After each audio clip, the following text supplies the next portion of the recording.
श्रोता प्रेमियों, मैं राम सागर शास्त्री आप लोगों के समक्ष रखने जा रहा हूं इंद्र श्री कृष्ण का युद्ध। कि एक समय हरि चले शिकारा और गिर रहे वतक कृष्ण पगुधारा। एक बार की बात है, भगवान कृष्ण हिंसक जंतुओं का शिकार खेलने के बहाने रेवतक पर्वत पर पहुंचे। उनके साथ में सात्विकी और प्रद्युम्न भी थे। रेवतक पर्वत पर पहुंचकर उन्होंने अपने सारथी दारुक से रथ सहित वहीं ठहरने को कहा और स्वयं सात्विकी सहित गरुड़ पर सवार हुए। प्रद्युम्न अपने आकाशचारी रथ पर सवार हुए। तीनों ने नंदन वन को प्रस्थान कर दिया। नंदन वन में देवताओं के तमामों वीर योद्धा खड़े हुए थे। सभी के देखते देखते भगवान कृष्ण ने पारिजात को उखाड़कर गरुड़ की पीठ पर रख लिया। अब तो नंदन वन के रक्षक इंद्र के पास पहुंचे। उन्होंने पारिजात के अपहरण की घटना इंद्र को सुनाई। इंद्र ऐरावत हाथी पर सवार होकर नंदन वन में पहुंचे। उनके पीछे उनका पुत्र जयंत रथ पर सवार होकर वहां पहुंचा। इंद्र ने वहां पहुंचकर भगवान कृष्ण को देखा और कहने लगे, मधुसूदन, तुमने यह क्या कर डाला? भगवान कृष्ण ने इंद्र को प्रणाम किया और बोले, देवराज, आपकी बहु रानी के पूर्ण कार्य को पूरा करने के लिए हम यह वृक्ष यहां से ले जा रहे हैं। इंद्र ने कहा, कृष्ण, ऐसा नहीं हो सकता है। बिना युद्ध के तुम इस वृक्ष को नहीं ले जा सकते। पहले मेरे ऊपर प्रहार करो। भगवान ने अपने तीखे तीरों से ऐरावत हाथी को बींध दिया। इंद्र ने भी अपने दिव्य बाणों से गरुड़ को घायल कर दिया। अब तो इंद्र जो भी बाण छोड़ते हैं, भगवान उसे अपने बाण से काट देते हैं। दोनों को युद्ध में व्यस्त देखकर जयंत ने विचार किया कि गरुड़ पर रखे हुए पारिजात के हरण का यही मौका है। अस्तु जयंत गरुड़ की तरफ बढ़ा। भगवान ने प्रद्युम्न को इशारा किया, जयंत को रोको। अब तो प्रद्युम्न और जयंत का युद्ध होने लगा। प्रद्युम्न ने विषधर सर्प के समान बाणों के द्वारा जयंत को पीड़ित कर दिया। दोनों में भयंकर युद्ध हो रहा है। दोनों योद्धा बलवान हैं। उस समय प्रवर नाम के महाबली देवदूत ने विचार किया कि मौका अच्छा है, क्यों ना पारिजात वृक्ष का हरण कर लिया जाए। प्रवर इंद्र का परम सखा था। वह ब्रह्मा जी के वरदान से अजय बन चुका था। प्रवर पृथ्वी लोक का सिद्ध ब्राह्मण था, जो अपनी तपस्या के बल से स्वर्ग को गया था और इंद्र का सखा बन गया। भगवान कृष्ण ने उसे आते देखकर सात्विकी को संकेत किया कि तुम प्रवर को रोको, परंतु इस पर निर्दयता पूर्वक बाणों का प्रहार मत करना। अब तो प्रवर ने 60 बाणों से सात्विकी को गहरी चोट पहुंचाई। तब क्रोधित होकर सात्विकी ने बाण चलाकर उसके धनुष को काट दिया और उन्होंने कहा कि यदुवंशी वीर पुत्र ब्राह्मण का वध नहीं करते। प्रबल ने कहा, सात्विकी, तुम्हें क्षमा करने की जरूरत नहीं है। तुम पूरी शक्ति से युद्ध करो, क्योंकि मैं परशुराम जी का शिष्य हूं। देवता लोग मधुसूदन का सम्मान करते हैं। मैं इंद्र के सौहार्द का ऋण चुकाने के लिए आया हूं। अस्तु दोनों में भयंकर युद्ध होने लगा। आज उनके युद्ध को देखकर स्वर्गलोक विचलित हो उठा। आकाशचारी पक्षी कंपित हो गए। उधर जयंत माया विशारद प्रद्युम्न के साथ पराक्रम दिखा रहा है। दोनों बाणों पर बाण चलाए जा रहे हैं। जयंत ने प्रद्युम्न को ललकार कर दिव्यास्त्रों का संधान किया। प्रद्युम्न ने उन्हें बीच में ही रोक दिया। अब उसने दीप्तिमान दिव्यास्त्र चलाया, जो प्रद्युम्न के रथ पर जाकर गिरा और उनका रथ जलकर भस्म हो गया। प्रद्युम्न ने रथ को छोड़ दिया और आकाश में धनुष लेकर खड़े हो गए। उन्होंने कहा, जयंत, तुम्हारे सैकड़ों दिव्यास्त्र मुझे मार नहीं सकते हैं। मैंने तुम्हारे बल को देख लिया है। तुम इस पारिजात को देख तो सकते हो परंतु छू नहीं सकते। तुमने मेरे मायामय रथ को जला दिया। मैं ऐसे हजारों रथ माया से बना सकता हूं। जयंत ने अब तप से पुष्ट किए हुए महान अस्त्र का संधान किया। प्रद्युम्न ने अपने बाण समूहों से उसे रोक दिया। तब जयंत ने 4 दिव्यास्त्र चलाए जिन्होंने प्रद्युम्न को चारों दिशाओं से घेर लिया। अब उसने 5वां बाण छोड़ा जिसने आकाश में जाने के मार्ग को रोक दिया।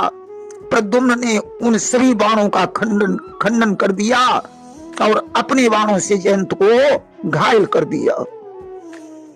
उधर वीर सात्विकी ने प्रवर के धनुष को काट दिया। उसने दूसरा विशाल धनुष हाथ में ले लिया जिसे इंद्र ने दिया था।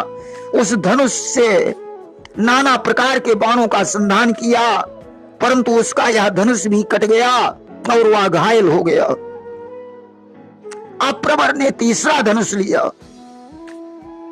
और उसने 8 धार वाले बाण सात्विकी के धनुष के 8 धार वाले बाण से सात्विकी के धनुष के 2 टुकड़े कर दिए और 3 बाणों से उसे घायल कर दिया। सात्विकी दूसरा धनुष लेना चाहते थे। प्रवर ने गदा फेंककर उन पर प्रहार कर दिया। तब सात्विकी ने ढाल तलवार उठाई। वे गदा से आहत हो चुके थे। प्रवर ने सैकड़ों बाण छोड़े। उस समय प्रद्युम्न ने उन्हें एक खड्ग दिया। प्रवर ने भाला चलाकर उस खड्ग को काट दिया और पैने बाण से उनकी ढाल को नष्ट कर दिया। प्रवर ने शक्ति के द्वारा उनकी छाती पर आघात किया। उन्हें व्याकुल जानकर वह पारिजात हड़पने की इच्छा करने लगा और गरुण के पास पहुंच गया। गरुण ने अपने पंखों के वेग से प्रवर को फेंक दिया। वह रथ सहित 2 कोस की दूरी पर जाकर गिरा और मूर्छित हो गया। जयंत दौड़कर वहां पहुंचा। उसने प्रवर को सांत्वना दी। प्रवर रथ पर सवार हुआ। सात्विकी भी बार बार मूर्छित हुए। उस समय प्रद्युम्न ने चाचा सात्विकी को सांत्वना प्रदान की। भगवान कृष्ण ने बाएं हाथ से उनका स्पर्श किया।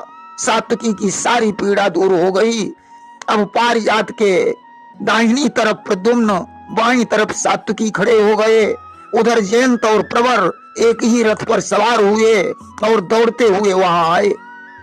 इंद्र ने हंसकर कहा, तुम दोनों गरुण के पास मत जाओ। तुम दोनों मेरे दाएं बाएं धनुष धारण करके खड़े हो जाओ और युद्ध करते समय मेरी देखभाल करो। अस्त वे दोनों देवराज इंद्र और कृष्ण का युद्ध देखने लगे। इंद्र अपने बाणों के द्वारा गरुण के अंगों को चोट पहुंचाने लगे। अब गरुण इंद्र के ऐरावत की तरफ बढ़े। दोनों में युद्ध होने लगा। हाथी ने अपनी सूंड और दांतों से गरुण पर प्रहार किया। गरुण ने अपने पंजों और पंखों से ऐरावत को घायल कर दिया। दोनों में 2 घड़ी तक युद्ध हुआ। गरुण ने अपने पंजों से उसके मस्तक पर प्रहार किया। ऐरावत स्वर्ग से नीचे जम्बू द्वीप में एक पर्वत पर गिरा। इंद्र ऐरावत के पीछे दौड़े। भगवान कृष्ण पारिजात और गरुण के सहित इंद्र के पीछे गए। ऐरावत के स्वस्थ होने पर इंद्र और कृष्ण का उस पर्वत पर युद्ध होने लगा। इंद्र ने गरुण पर बार बार वज्र का प्रहार किया जिससे गरुण के पंख टूटकर गिर गए। गरुण के प्रहार से पर्वत बिखर कर जमीन में धंसने लगा। उसका कुछ भाग पृथ्वी के ऊपर शेष रह गया। भगवान पर्वत को छोड़कर गरुण सहित आकाश में खड़े हो गए। उन्होंने प्रद्युम्न से कहा, तुम द्वारिका में जाकर दारुक सहित रथ को यहाँ शीघ्र ले आओ। वहां बलराम और उग्रसेन से कह देना कि कल मैं इंद्र को जीत कर द्वारिकापुरी आऊंगा। प्रद्युम्न द्वारिका में पहुंचे, संदेश दिया और दारुक सारथी के सहित रथ पर बैठकर वहां पहुंचे। अब भगवान रथ पर सवार होकर इंद्र के पास पहुंचे। पारियात्र पर्वत पृथ्वी में समा गया। अब पारिजात सहित गरुण भी वहां पहुंच गए। प्रद्युम्न और सात्विकी गरुण पर बैठे हुए थे। सूर्य अस्त हो गए परंतु युद्ध बंद नहीं हुआ। भगवान ने कहा, इंद्र तुम्हारा हाथी आहत है, रात भी हो गई है, अतः कल सवेरे अगर इच्छा हो तो युद्ध कर लेना। इंद्र ने कहा, ठीक है। पुष्कर के निकट इंद्र ठहर गए। अब तो ब्रह्मा, कश्यप, अदिति आदि वहां पहुंच गए। भगवान भी पारियात्र पर्वत पर ठहरे हुए थे। उस पर्वत को भगवान ने वरदान दिया कि तुम सोणपाद के नाम से विख्यात हो जाओगे। और भगवान ने वहां गंगा जी का आवाहन किया कि तब ही कृष्ण गंगा अहंकारी, अप्रगट भई गंगा सुखकारी। गंगा वहां प्रकट हो गई। भगवान ने गंगा जल और बेल फल से उसी पर्वत पर भगवान रुद्र का आवाहन किया कि कर्पूर गौरम करुणावतारम संसार सारम भुजगेंद्रहारम सदा वसंतम हृदयारविंदे भवम भवानी सहितम नमामि। आज पार्वती के सहित भगवान शंकर गंगा जल तथा बेल के ऊपर खड़े हो गए। भगवान ने पारिजात के फूलों के द्वारा उनका पूजन किया, शिव की स्तुति की। शिव ने अपना दाहिना हाथ फैलाकर भगवान नारायण से कहा, हे सुरश्रेष्ठ, तुम पारिजात को अवश्य ले जाओगे कि प्रमुदित शंभु दीन वरदाना, कि सब प्रकार हुई है कल्याणा। तुमने जो मेरी यहाँ स्थापना की है तो मैं यहाँ बिलबोध केसर के नाम से प्रसिद्ध हो जाऊंगा। अब महादेव के जाने के बाद कृष्ण ने पर्वत से कहा, तुम्हारे नीचे बड़े बड़े असुर निवास करते हैं, वे अब बाहर नहीं निकल पाएंगे। अब भगवान ने जाकर युद्ध के लिए इंद्र को ललकारा। युद्ध पुनः प्रारंभ हो गया।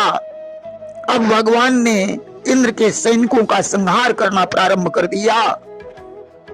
इंद्र ने एक एक अश्व के 10-10 तीखे बाण मारे। भगवान के चारों घोड़े घायल हो गए। भगवान भी ऐरावत हाथी को घायल कर दिए। बाणों से अग्नि की ज्वाला प्रकट होने लगी। सैकड़ों तारे टूटकर पृथ्वी पर गिर पड़े। ब्रह्मा ने कश्यप से कहा कि तब ब्रह्मा कश्यप ही पुकारा, और बंद करा बहु युद्ध करारा। ब्रह्मा ने कश्यप से कहा, तुम अदिति के साथ जाओ और दोनों को शांत कर दो। कश्यप रथ पर बैठकर वहां पहुंचे। उन्हें देखकर दोनों ने हथियार डालकर उन्हें प्रणाम किया। अदिति ने दोनों से कहा, जो एक माता की कोख से पैदा हुए हो तो माता की आज्ञा का पालन करो और यह युद्ध बंद कर दो। इंद्र ने भगवान कृष्ण से कहा, प्रभु मैं ज्येष्ठ हूं और आप श्रेष्ठ हैं।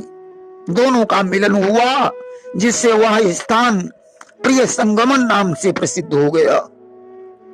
कश्यप, अदिति, इंद्र और कृष्ण विमान पर बैठकर स्वर्ग में पहुंचे। इंद्र भवन में स्वागत सत्कार हुआ। रात बीतने के पश्चात प्रातः काल अदिति ने कहा, जाओ कृष्ण पारिजात को लेकर द्वारिका को प्रस्थान करो। भगवान कृष्ण सभी को प्रणाम करके द्वारिका को जाने के लिए तत्पर हुए। सची ने उनकी 16,000 पत्नियों के लिए दिव्य रत्न प्रदान किए। कृष्ण रेवतक पर्वत पर पहुंचे और सूचना देने के लिए सात्विकी को द्वारिका भेजा। उसने पारिजात लाने की सूचना दी। इसके बाद प्रद्युम्न ने गरुण सहित द्वारिका में प्रवेश किया। वृक्ष को देखकर सभी को बड़ी प्रसन्नता हुई। उस वृक्ष के दर्शन से वृद्धों की वृद्धावस्था नष्ट हो गई, रोगी निरोग हो गए। अब दारुक सहित कृष्ण भी वहां पहुंचे। सत्यभामा ने कृष्ण का पूजन किया, पारिजात वृक्ष को ले लिया। वह भगवान ने उस वृक्ष को सत्यभामा के आंगन में लगा दिया। वह भगवान की इच्छा से छोटा बड़ा हो जाता था, कभी वो सारी द्वारिका को ढक लेता था। आज दान हेतु नारद का स्मरण किया गया। नारद का भगवान ने विधिवत पूजन किया। सत्यभामा ने कृष्ण को पारिजात की माला पहनाई। 1 वर्ष के बाद भगवान कृष्ण ने पारिजात को पुनः स्वर्गलोक में भेज दिया। प्रेम से बोलिए वृंदावन बिहारी लाल की जय।